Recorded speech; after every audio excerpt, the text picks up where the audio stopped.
Accommodations shouldn't exist. Happy International Day of People with Disabilities. Okay, saying accommodations shouldn't exist is a little rage baby. Where the conversation around accommodations usually centers around like, oh, we have to make people prove they need them, and we have to find the cheaters and make sure no one is taking advantage. And not only does that put an extraordinary burden on disabled people to prove that they're disabled, which leads to a lot of like doctors and medical industrial complex related gatekeeping, but it also doesn't address this sort of cultural phenomenon that we think of accommodations as this bolt-on function that we add at the end. That access is something that we do for a few people to make the existing system work for them. But this is not how we should be thinking about access or accommodations at all. The classic accommodation people bring up is like the curb cut.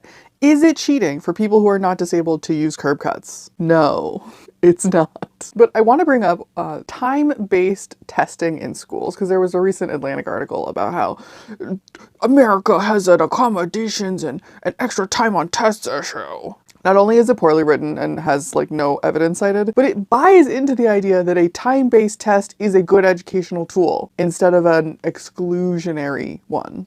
My understanding of education is that it helps everyone rise to their potential, to be the best voters and citizens that they can be, to help them thrive in their everyday life, to improve literacy and skills. Is grading helping with any of those aforementioned education goals?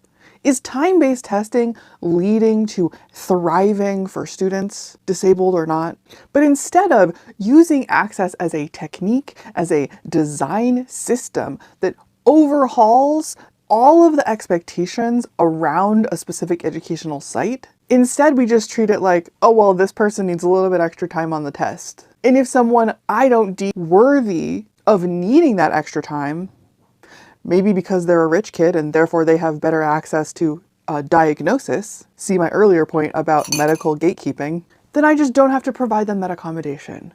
But that's not the point of disability justice! Disability justice is about designing a world that always and forever expects diverse needs and aims at designing systems that meets those needs and benefits human thriving for all people. It's not that hard, y'all.